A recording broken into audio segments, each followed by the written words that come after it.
অর্থ পাচার মামলায় BNP senior vice chairman Tarek রহমানকে 7 বছরের কারাদণ্ড ও 20 কোটি টাকা জরিমানার পূর্ণাঙ্গ রায় প্রকাশ হয়েছে।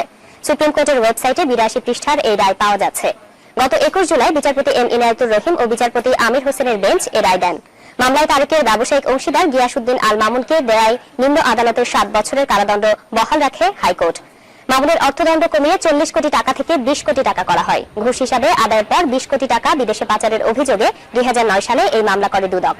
2013 সালে বিশেষ জজ আদালতের রায়ে তারেক রহমানকে খালাস দেওয়া হয়। ওই বছরই তারেকের খালাসের বিরুদ্ধে আপিল করে দুদক।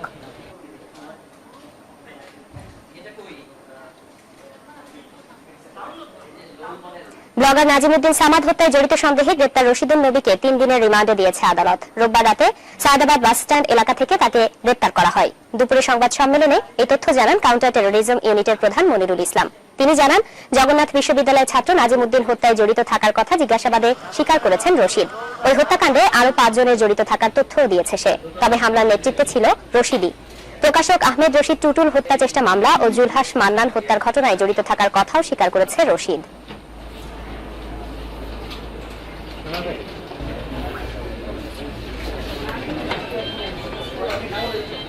মোহাম্মদ রশিদুল নবী ভুইয়া ওরফে টিপু ওরফে রাসেল ওরফে রফিক ওরফে রায়হান নামে 26 বছরের এক যুবককে গ্রেপ্তার করেছে।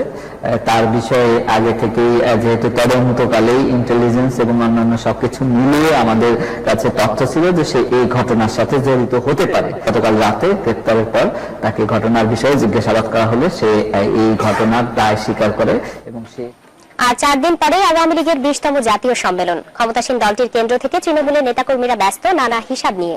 মাঠ পর্যায়ে নেতারা চান দূরদৃষ্টির ত্যাগী নেতারাই আসুক আগামীর নেতৃত্বে। দলে নবীন প্রবীণ নেতৃত্বের সমন্বয়ও চান তারা। আওয়ামী লীগের জাতীয় সম্মেলন ঘিরে দেশ জুড়ে চাঙ্গা দলটির নেতাকর্মীরা। তৃণমূলের প্রত্যাশা ত্যাগী নেতারাই আগামী কমিটিতে ঠাঁই পাবেন। অভিজ্ঞদের পাশাপাশি মূল্যায়িত হবেন মাঠের রাজনীতিতে দক্ষ নবীন নেতারাও।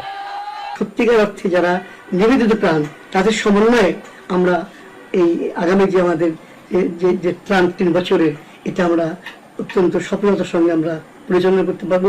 এই সংগঠনকে আরো গতিশীল করার জন্য প্রবীণ এবং তরুণের সমন্বয়ে একটি নতুন কমিটি যদি তৈরি করা হয়, সেই কমিটি জাতির আশা আকাঙ্ক্ষা পূরণের জন্য আমার মনে হয় যথেষ্ট।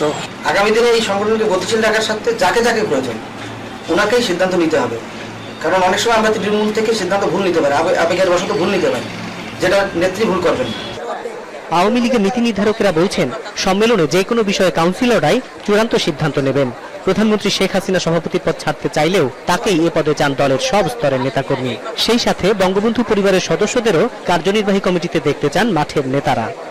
সাজিব ওয়াজিদ জয় বা সাইমা ওয়াজিদ পুতুলকে আমরা আগামী সম্মেলনে কোনো পোস্টে বা রেজওয়ান সিদ্দিককে আমরা পাবো কিনা, মানে ববি, সেটা নির্ভর করে শেখ হাসিনা আর শেখ রেহানার উপরে। দলীয়ভাবে আমরা খুবই তাদের নেওয়ার জন্য আগ্রহী থাকবো। এই 6,500 কাউন্সিলরে কিন্তু আমাদের সভাপতি সাধারণ সম্পাদক আমাদের নির্ধারণ করবেন। তো স্বাভাবিকভাবে তৃণমূলেরকেই সবচেয়ে বেশি প্রাধান্য দেওয়া হয় আওয়ামী লীগের, যেটা এবারও দেওয়া হবে। আগামী শনি ও রোববার ক্ষমতাসীন দলটির জাতীয় সম্মেলনে যোগ দেবেন 6,570 জন কাউন্সিলর। ডেলিগেট থাকবেন আরো 30,000। অনিমেষ কর, ইন্ডিপেন্ডেন্ট নিউজ, ঢাকা। জেএমবির 3 সদস্যকে 10 বছর করে কারাদণ্ড দিয়েছে খাগড়াছড়ির আদালত। স্পেশাল ট্রাইব্যুনালের বিচারক ইনামুল হক ভুইয়া এই রায় দেন। দণ্ডপ্রাপ্তদের 2000 টাকা করে জরিমানা, অনাদায়ে আরো 2 বছর করে কারাদণ্ড দেওয়া হয়েছে।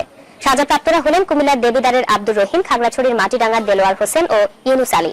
রাষ্ট্রপক্ষের আইনজীবী জানান, 2009 সালের 27 সেপ্টেম্বর মাটিরাঙ্গার শান্তিপুরে জেএমবি প্রশিক্ষণ ক্যাম্পের সন্ধান পায় পুলিশ। সেখান থেকে উদ্ধার হয় বেশ কিছু গ্রেনেড ও বিস্ফোরক দ্রব্য। পরে মামলার তদন্ত শেষে 28 অক্টোবর অভিযোগপত্র দেওয়া হয়। 9 সাক্ষীর সাক্ষ্য গ্রহণের পর এই রায় দেওয়া হলো।